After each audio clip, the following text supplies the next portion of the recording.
Hi guys, and welcome to part 4 of the 7 videos on my hacks on cheap accommodation. So what we're going to do, we finally got to, is our free accommodation. So the first 3 videos we went over just ways to get inexpensive accommodation and what to expect from those. And now we are finally on the free accommodation. So this video is going to be on couch surfing. So you guys have probably heard of couch surfing. What it is it's a website for locals, for you to stay with locals for free. So typically they are fellow travelers and know how expensive it is to be able to afford accommodation sometimes. So they decided to do a couch surfing. So basically they open up their room or their couch and they're like, hey, come stay with me for free. It's really nice. It's a really nice way to get local insights of where to go, what to see, what to eat, and also about the culture as well. So what it's going to have you do, the biggest thing about this website is going to be your profile. Okay, so let me go ahead and log in real quick.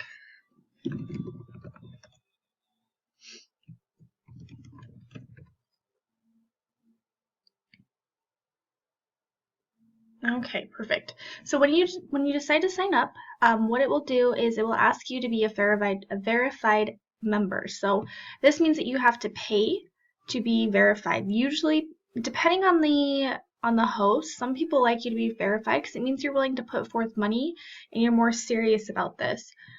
So here's the profile and what it looks like. Mine's hooked up to my Facebook, so you can see that I have my Facebook friends here that I can add. All these are my traveling friends. And then just to explore some places, just some suggestions that they say. So the thing about your profile, so let's go ahead and go. This is the most important part of couch surfing. So what you want to do, these people don't know you, you don't know these people. So in order for you to find a host, you want to pay attention to the profile as well. And you want to put good content on here about who you are. You can see here they ask a lot of in-depth questions. So about you, why you're couch surfing, your interests, your music, your favorite music, movies, and books, one amazing thing that you've done, and what you can teach, learn, and share with each couch surfer or each host, and then the countries you visited, and then where you live. This is just a good way for someone to get an insight to see if you guys will mesh well together.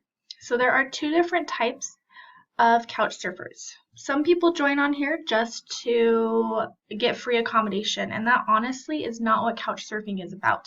It's about meeting people and learning about the culture, and you want to become friends with them. So if you're searching, so we can go ahead and search real quick. So let's say we're going to Rome and we're searching for a host. We want to make sure that we're going to get along well with them, that you guys have the same interests. So we can kind of see, so we can go to this lady's profile. One thing that I look at is to see if she's accepting guests and her response rate. This means that she will get back to you as soon as possible, or how many times she's replied to people. So she's replied to 93% of the people that usually contact her. And then on here you can see her overview and her references. References are a big deal. Okay, so this is going to tell you what type of person she is, if she's a good host, if she's not. Then it goes the age, then it goes if she knows English. Okay, so the language is huge. Some people in some countries, they don't know English. Some people will state down in there about me saying, hey, they're just trying to improve their English, so they want to host English people, and then they can learn from you and improve their English skills. So this is really cool. She's learning quite a few languages. And then here, how long she's been a member, and so on, and then a little bit stuff about her and who she is. And you can see that it does ask a lot of questions. I didn't fill out all the questions, but so there's one amazing thing that she's done, what she can share with her host. Let's see what else is in here. Her philosophy and her current mission. So this is really cool. And then also you click here, and then this is going to be information on her house. So this is going to tell you if she has a couch, if she has a daybed, if she has a room that you can stay in, how many number of guests that she hosts, if she does last minute requests or not, and if they have a preferred gender. So most women that I have found do like to have other women stay with them. Some people do couch surfing, and they are staying in a university that is like girls dorm only or something like that. You can kind of look through these and see. And private rooms, this is cool. She has a private room for you. I've had situations where I'm sleeping on a couch or on the floor. So this is really nice. So with your profile, you are either able to sign up to search for hosts to stay with them, or you can you can lend out your couch, which is really awesome because you can meet people from all over the world, get to show them around. This is the greatest thing about couch surfing, and this is how it's supposed to be used. You find someone that you can get along with just based off of their profile, and you spend time with them. Me personally, I want to stay with a guest that's willing to show me around town, show me the ins and outs of the place and stuff like that. It's just kind of like a little personal insider tour guide, I guess you can say. Same thing goes as when I was mentioning about Airbnb for single ladies who are traveling alone. Be careful about the men. Look at the references. So you can see, we'll just go to this guy right here. References are right here. And you can see, we got a positive review and would stay again. And then looks like this is from hosts and then personal references. So this is a huge deal, the references are. If you haven't actually traveled couch surfing before, see if people will give you personal references. So just ask your friends by doing a meetup for couch surfing, or your friends just saying, hey, you know what? This is my friend, this is what he likes, this person's really cool, and so on. This is so when you ask someone to host you, they can look at some references. If you don't have any references, they don't know anything about you, they don't know how you're going to react and so on. So this is a really good thing to have. And then after you stay with the host, get them to reference you and you'll reference them back. This is another positive thing to do. Couch surfing is not only for staying for free. If you are visiting a place and let's say you're staying in a hostel that you haven't made any friends, go on to couch surfing. Contact some people that you see that look pretty cool that you mesh well with, and get their information and see if you guys can meet up for drinks or for some coffee and just kind of hang out. So it's kind of the same thing. You don't get free accommodation, but you get a little insider view, which is really neat.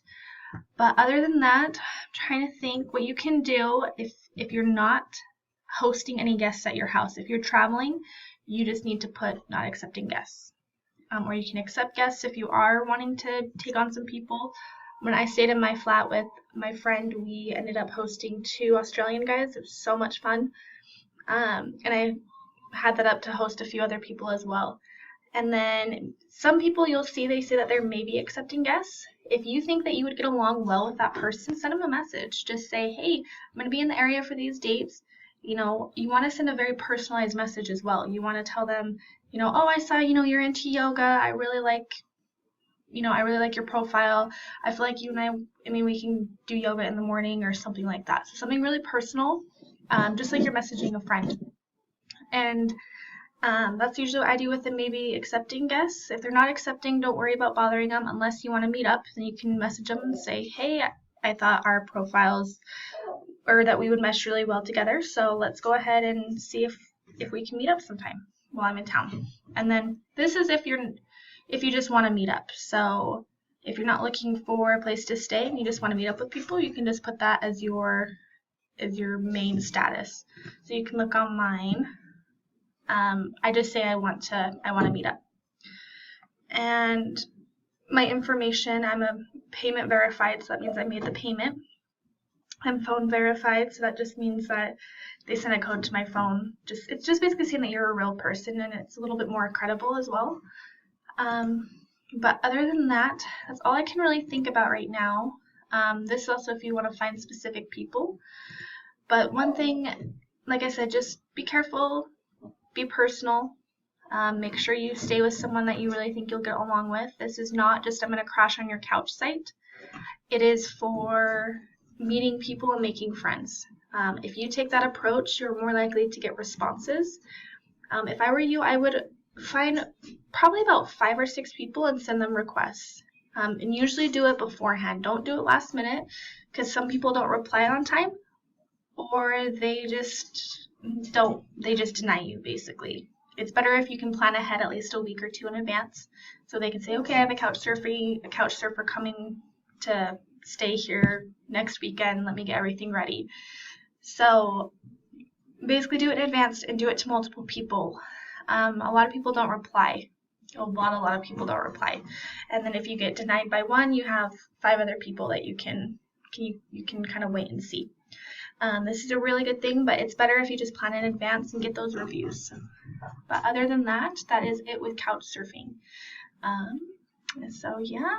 And then the next thing we're going to do is we're going to go on to the next 3 websites, which are going to be in exchange of work, you get to stay for free.